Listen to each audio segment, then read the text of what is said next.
low estrogen and or low testosterone, I should say. Estrogen testing in women is much more complicated. Estrogen testing in women is much more complicated. Simple testosterone serum test works extremely well for men or women when you look at total and free testosterone. Hi, everybody. Welcome to the Kidney Coach YouTube channel. I'm naturopathic Dr. Fiona Chin, co-founder of Kidney Coach and the Kidney Disease Solution and our products Cargenesis. And I have the pleasure of being joined again today by one of my favorite guests and favorite people in the world, Dr. Morgan Camp. Hey, Morgan, how are you? I'm doing great, thank you. Hi, Fiona, and hi, all your fans out there in the audience. Very happy to be here today. Thank you for having me. So if you haven't listened to a podcast with Dr. Camp before, he is a functional medicine practitioner. He's been in the functional medicine field for well over 20 years. And you really got in there right from the get-go. You know, Morgan's got a great story that I think we dive into on some other podcasts, but he got into the functional medicine aspect very, very early on. So has been very much in this field. And just one of the things when you get to know Morgan, and what I one of the things I really appreciate about you, Morgan, is that he really is a continual student, goes out and learns more and more and more and more. He knows so much on bioidentical hormones and longevity and infections and immunotherapy and detoxification and all those sort of things and stress-related illnesses. And then, just keeps expanding his knowledge. So every time I talk to Dr. Camp, he's gone down the rabbit hole of something new and amazing and is just learning every single thing he can about it so he can pass it on to his patients. So he's what I call a true healer, very, very good at getting to the cause, very, very interested at treating people as a person and not a disease, and really is invested in getting people super well, and will go out of his way to learn whatever he can to help that happen for people. So let's go through all these other potential causes that can also cause kidney disease and any chronic disease that can also cause brain fog. Let's dive into those. Yeah, so I've got, we can group them several different ways. Start with hormones. Easy one. Mm-hmm. Low thyroid, big one. Yeah. And how do you test for it? You get free T3, free T4, TSH, thyroid peroxidase antibodies, reverse T3. We could talk for hours about that one topic. But when your thyroid's low, everything in your body will be low, including your kidney function, all your other hormones, everything else. Next, in men, especially low testosterone will cause brain fog.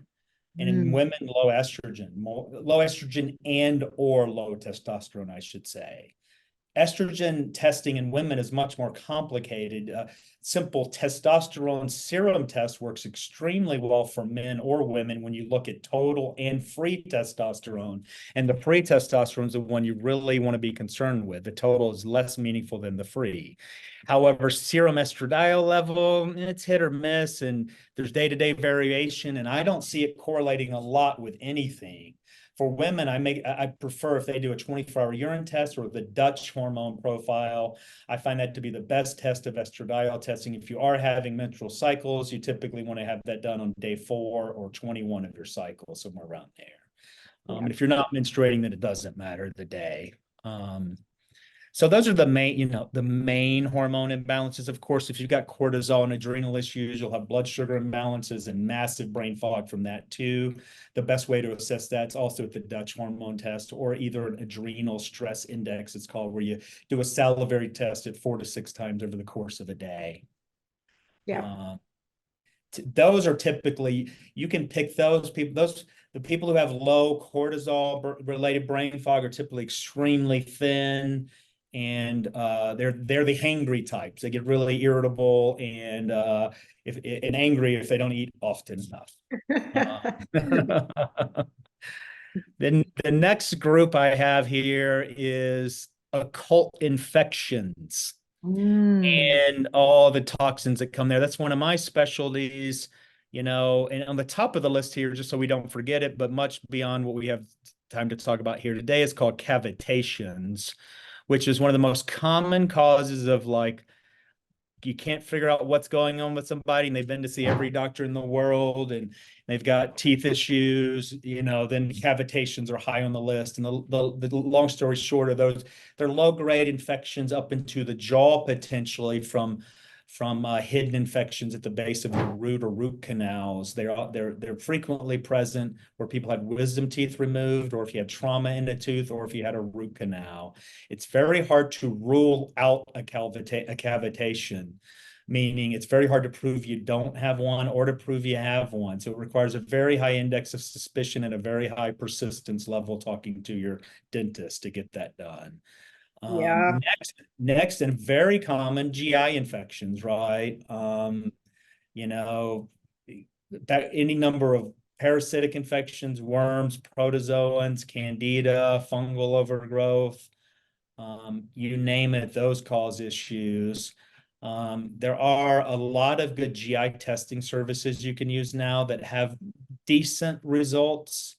There is no a negative. One of the big caveats with GI testing is people make the mistake of believing that a negative stool test means you don't have something, and that's not true. The literature says you need 10 negative samples to prove you don't have something. 10 people. 10 times you got to poop in that little thing and send that in before you can say for sure you don't have something. That's an expensive way to definitely know, isn't it? Exactly. Luckily, you usually don't have to do 10 to get to the point. But it's common, and I see that, and I've been treating that my entire career. And I've treated, everything, and that would include things from H. pylori to Giardia to Candida, etc.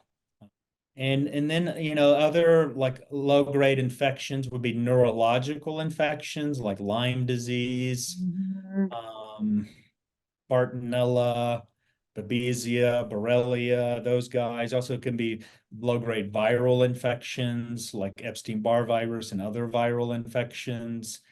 And any number of infections fit in that category. So then the next thing I have on the list is environmental toxins. And this is a long list, we could put glyphosate on there because glyphosate, if people don't know, is also an antibiotic. So that's one of the ways it creates massive leaky gut is it, kills your biome and disrupts your biome and causes a lot of problems. And there's a lot of people who talk about the dangers of it. Dr. Zach Bush has a lot of information on glyphosate. Yeah. He knows much more on the topic than I do. Another one of the most common environmental toxins, which unfortunately I'm a specialist in, are mold toxins. Approximately 50% of all the buildings in the United States have mold, and that is a governmental statistic, 50%. Whoa, So that if is a you think you massive don't percent. have mold, it's very simple. I talked to a mold expert recently, who owns a mold testing company, and he's got a lot of data on a lot of different topics. So we talked at length. It was fascinating.